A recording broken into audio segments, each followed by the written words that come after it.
Tetapi yang menjadi persoalan barangkali dari diskusi ini Pak, luar biasa ini gagasannya dan diskusinya, adalah memang kita harus berpikir adalah bagaimana kita adalah menghadapi Gen Z yang mana sekarang ini adalah berkembangnya adalah pembuktian ilmiah tadi semua.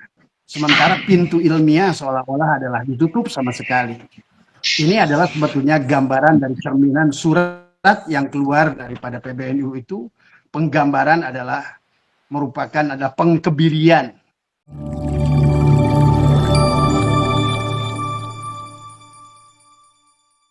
Ya. Assalamualaikum warahmatullahi wabarakatuh. Waalaikumsalam. Waalaikumsalam. Saya untuk mukodimah, saya ikut panjenengan saja. Kita langsung saja.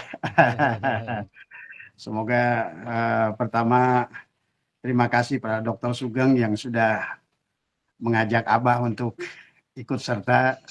Saya adalah termasuk pecinta Dr. Sugeng dan juga Dr. Ribut ya. Luar biasa. Adalah luar biasa dan inilah yang harus kita butuhkan ya dalam menghadapi peradaban yang modern ini. Kita tidak bisa berhenti pada satu titik. Tetapi kalau menurut Abah ada dua hal yang barangkali sudah sering Abah sampaikan. Memang kalau kelihatannya di dalam diskursus nasab ini ada dua kelompok ulama yang tidak bisa dipaksakan. Yang pertama adalah yang mereka senantiasa berpegang kepada ulumuddin ya, berpegang pada sendi-sendi fikih peradaban zaman dahulu pertengahan ya, dengan yang mereka para ulama yang sudah sampai kepada ad-dirasah al-islamiyah yang sudah mendapatkan pencerahan tadi semua, dan akan menjadi sebuah dilema kepada bangsa ini, bangsa Indonesia ya, pada saat keilmuan sudah mati, sebagaimana yang disampaikan oleh Dr. Ribut barusan. Saya luar biasa kalau menurut saya.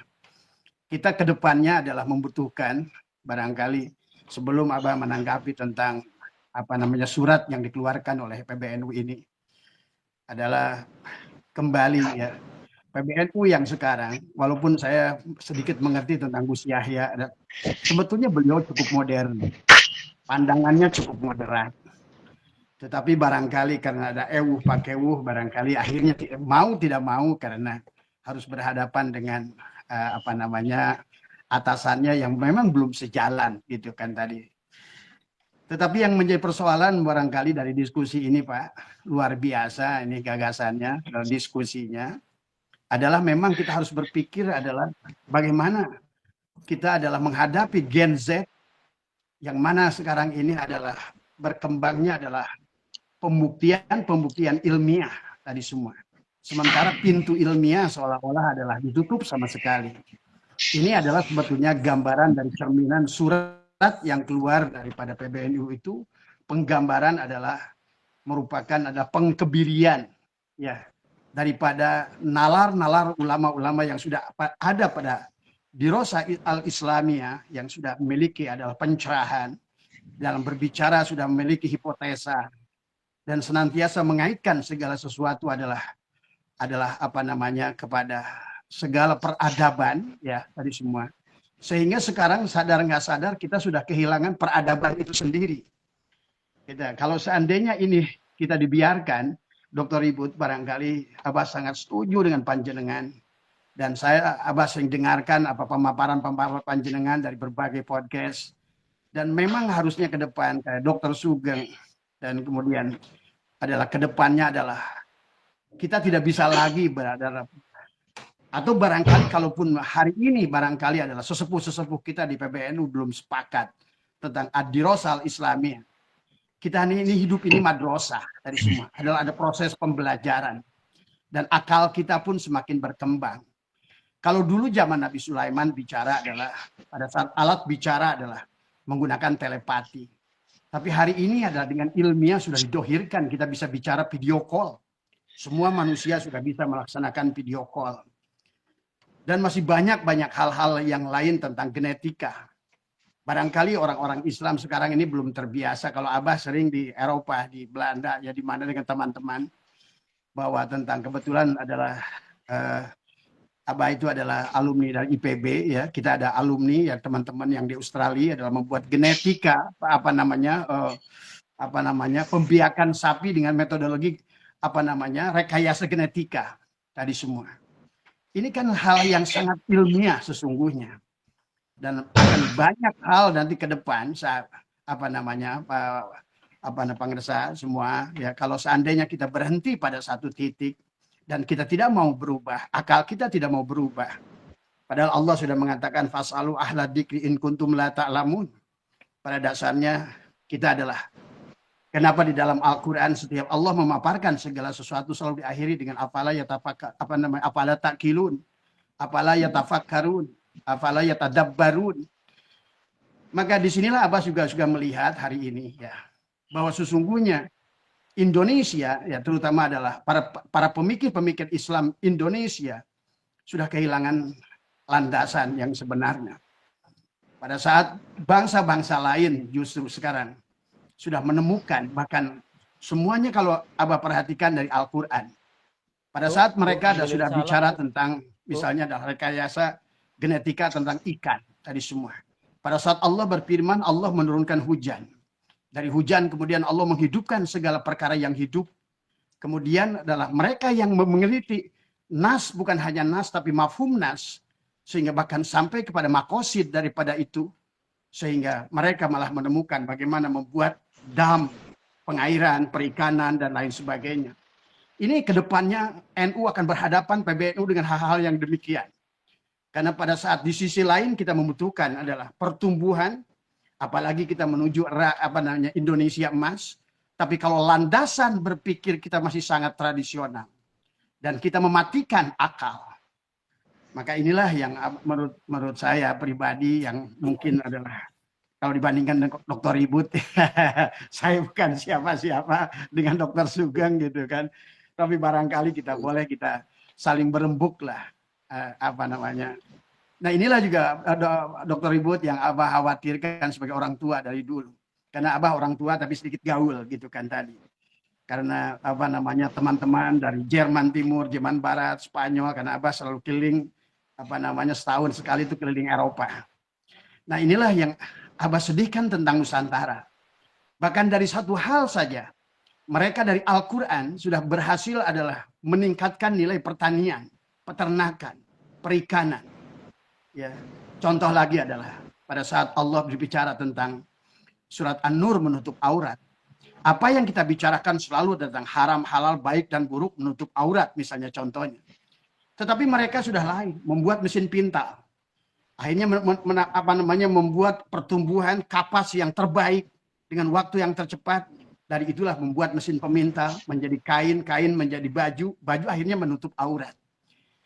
Ini walaupun mungkin tidak linear demikian, tapi Abah melihat bahwa sesungguhnya ilmu pengetahuan dunia barat pelan tapi pasti adalah sedang membuktikan Al-Quran, kebenaran Al-Quran.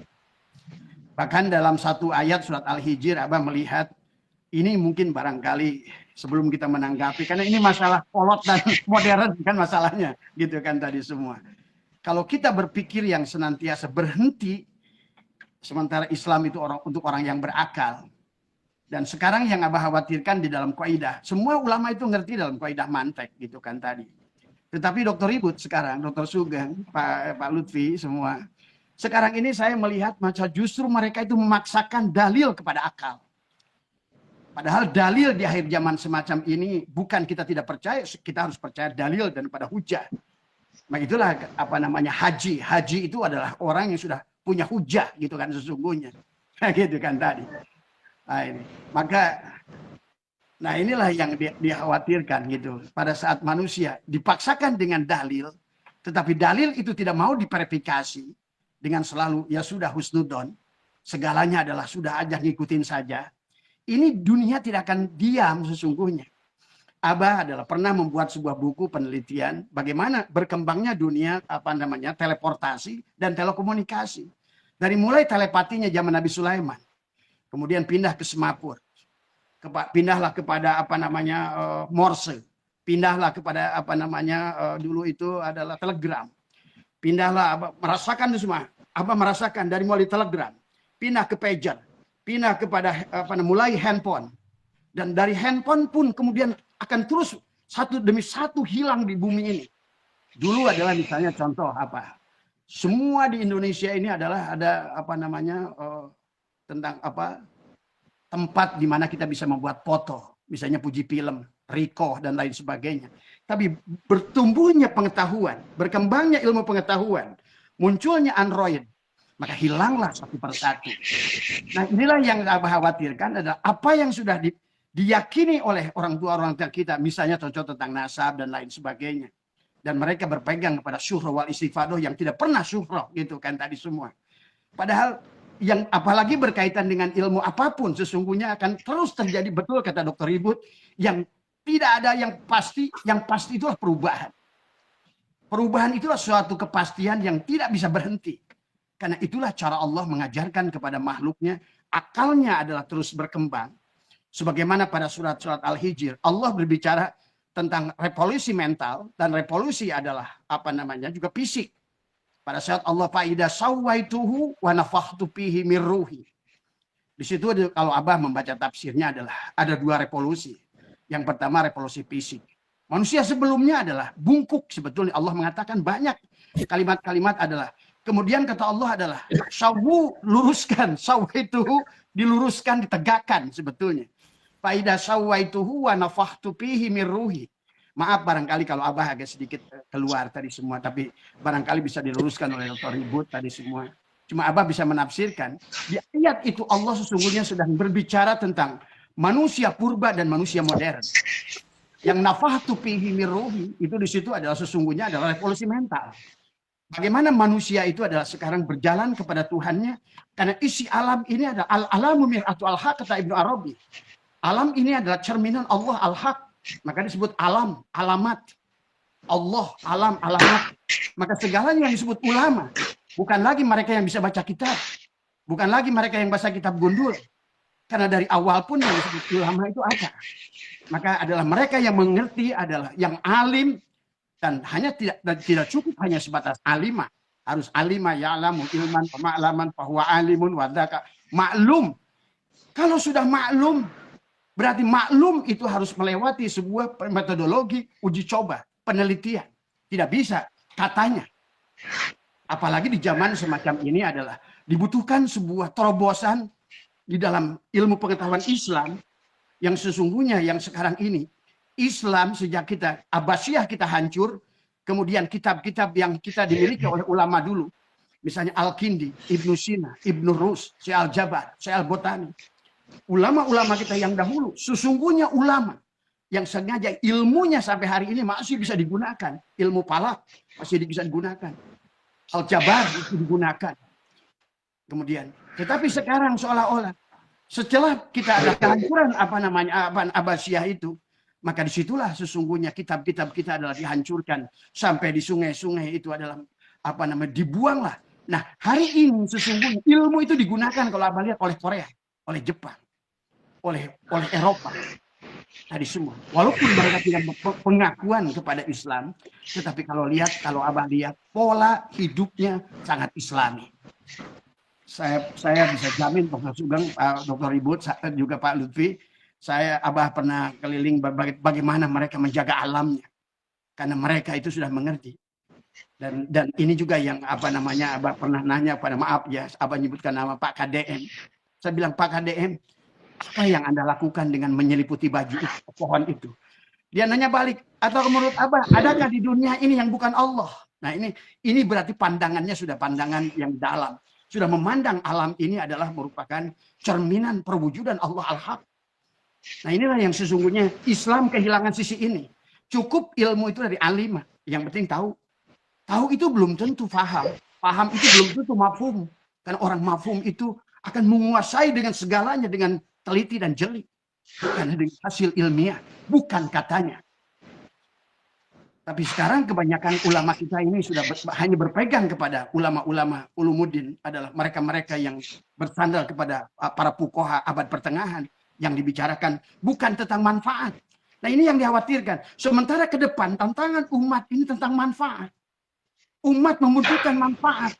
Jadi bukan berarti bagaimana Islam itu bermanfaat buat dirinya. Islamlah yang menolong dirinya. Sementara hari ini manusia sudah berlaku, dia membela Islam, membela Allah. Harusnya Allah dan Islam yang membela dirinya. Nah inilah akibat adalah pemahaman hanya satu sisi. Pengetahuan yang tidak diadakan sebuah penelitian, riset. Maka kata Abah, kedepannya buat Indonesia dibutuhkan adalah ulama-ulama yang betul-betul memiliki pencerahan. Tadi semua adalah nalarnya yang luar. Logika manteknya digunakan. Dan memahami ilmu alam. Maka itulah kenapa alam disebut juga. Orang yang menguasai ilmu alam disebut alim. Orangnya disebut ulama. Tadi semua. Ya. Dan akan ada amal. Amal itu terjadi karena mereka adalah ulama. Ulama itu yang alim. Alim itu yang mengerti alam. Tadi semua.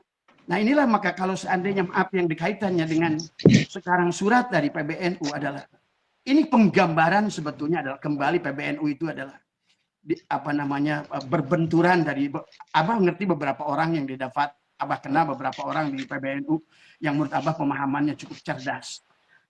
Tetapi kemudian sekarang kelihatannya adalah malah justru adalah yang tidak cerdas, yang berpikir kolot dan dia ingin bertahan entah sampai tahun berapa, begitu kan tadi semua. Yang dikhawatirkan sampai tahun berapa mereka mau bertahan semacam ini. Dunia sementara terus berkembang.